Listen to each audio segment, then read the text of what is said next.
Ladies and gentlemen, I have some terrible news about the Alfa Romeo. It has failed its MOT.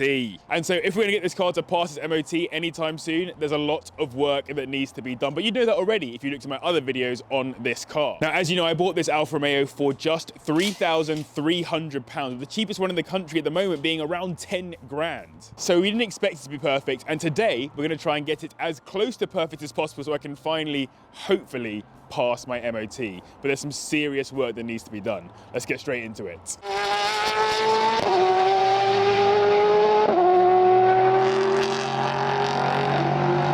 Now, one of the biggest problems with a car like this is that it is pretty rare. I mean, there's probably like 10 to 20 of these on the roads in the UK right now, so getting parts can be really difficult. Which is why I'm very happy that eBay decided to collaborate with me on this video to help get some parts for this car. And even though it's so rare, I was able to get all of these parts you see down here for the car and some more up there as well. And that was all thanks to eBay Assured Fit. I simply put the Alfa's registration plate in and was given a bunch of parts and accessories that would fit my car, even with it being so rare. It's great because in the past I found it so difficult to find parts that definitely fit my cars, and the amount of times I've ordered something that doesn't fit, it just gets so frustrating. eBay Assured Fit makes this so much easier, and if the part you buy somehow doesn't fit, you're protected with free returns for 30 days. The best thing for someone like me with multiple cars too is I can keep them all in a garage on eBay and find the parts I need for each car as and when I need them. And a reminder that you can get 20% off MOT parts for your car from the 1st of Feb to the 16th of April. Click the link in the description or the QR code on screen somewhere. Go grab yourself some MOT parts that will help you pass your MOT, just like hopefully these things are going to do today. Now, I got to be honest with you, there is one major problem that we've had to get sorted, and luckily I was able to find the parts on eBay we've already kind of done. And that is, of course, to do with rust. What you should be seeing on screen right now is what we first saw when we went to the MOT centre, a whole bunch of rust. In fact, a huge hole near the rear suspension on the left-hand side. Genuinely, I was expecting the whole underside of the car to be much worse than it actually was, but where the suspension was mounting to the car, it looked like cheese and had a fat hole there. So of course the car had to fail its MOT on that. Luckily, I have a dad who's a car mechanic to help me get myself a lovely sill that has gone in just over there, which helps me to breathe a huge sigh of relief, because though there's probably a little bit more rust work that needs to be done, particularly around some of the bodywork and that kind of stuff, and a little bit on the sill on the right hand side as well, it's not currently structural or bad in any kind of way, so we can get away with hopefully passing the MOT. Now, with that all said and done, let's go do some actual work to this car. And the first thing we need to work on is the brakes. Now, there is one super annoying problem with my existing brakes. They squeak like crazy. I'm pretty sure the disc has also warped on one side, so the MOT came out saying we had imbalanced braking power between each side. So I grabbed these nice drilled and grooved M-Tech discs and pads, and my dad and I got them onto the car. Simple enough job: remove the wheel, take the caliper off, remove the pins holding the brake pads in, remove the disc and replace it, of course,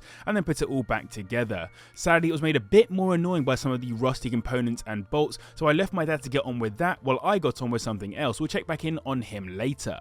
This one isn't particularly MOT relevant, but it definitely annoys me how weathered the Alfa badge looked at the front, so I thought it would be an easy one to sort out. Spoiler alert, it wasn't. Alfa made it way more difficult than it needs to be, as you have to remove the entire grille, take the chrome trim off, and get a bolt out of the back, which sadly had completely seized, so we had to drill it out in order to get the new badge on. And we decided in this instance to just use some adhesive instead, making it much easier to swap out in future. Now, despite the fact that Alfa Romeo make it incredibly difficult for you to take the grille and the badge off, I'm very happy with how that's come out in the end. That is looking so much cleaner than the old trashy one that we had on there. So again, while Dad carried on with the brakes, I cracked on with another feature that probably needs sorting sooner rather than later: the case of the missing front fog lamps. These are known to be basically consumables with the 156, given they literally sit in the prime location to get smashed by stones, as my dad is kindly showing us here. Unfortunately, however, before I could make any progress on this, I ran into two issues that halted operations entirely. We are missing the bracket from the bumper to put them in place, so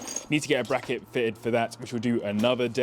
The other thing as well is that they're not currently turning on. They're getting power to them, but they haven't got an earth. So yes, a couple more bits need to be sorted, all fun and games. Now back to those brakes, and with some serious rust sliced up and re-welded behind the discs, they were finally on the car, ready to get the sound test, and luckily they no longer make annoying squealing noises. Of course, I want this car to garner attention one day, but not like that. I am a big fan of how good these disc brake looks in there. I honestly didn't buy these to get them looking good behind the wheel, and obviously the wheel needs some serious work to get it looking fresh. But I'm very happy with how that's come out. One of the worst things about these old Alphas is of course the rust, as has been shown by this MOT failure sitting right before your eyes. And you know what makes rust worse? Leaving bits that are susceptible to rust open to the elements. So someone needs to explain to me why when I got this car the left wheel arch lining was missing, as basically all the components around the wheel are now disgustingly rusty. For the sake of not worsening the issue, we've put a brand new wheel arch liner into that front left, but I fear it may be too little too late. In the not too distant future, I think a lot of these parts are going to need to be stripped out and replaced, but at least the wheel arch liner hides that problem for now. So I was going to try and paint the calipers as well today, but there are two things that are slightly wrong with this. Number one is that actually they don't really necessarily need as much painting as I expected. I think I might save that for when I do some more stuff to the wheel, more on that soon. And two, I wanted to keep the Alfa Romeo on the caliper as well, this kind of Alfa Romeo bit right here. I can't really do that if I chuck this on over the top. So for now, I'm just going to leave it off, but just want to show you the piece anyway that, again, I got from eBay. And there is one thing every good Alfa Romeo needs, and I would personally say is absolutely vital for an MOT, some quadrifolio badges. This badge never actually came on the GTA, so you could say this is a bit like me putting an M badge on a standard BMW, but hear me out for a second. The quad badge first appeared in 1923 for the Targa Florio as a good luck charm, and has been used on Alfa race cars ever since, as well as their rarest, fastest road cars. So given my Alfa is one of their rarest and fastest road cars of its era, an era in which the 4-leaf clover wasn't really used, I think it's only fair it gets the badge, but I'd love to hear your thoughts in the comments below. And we have another small bit to get done here, so if I just very quickly turn the old car on,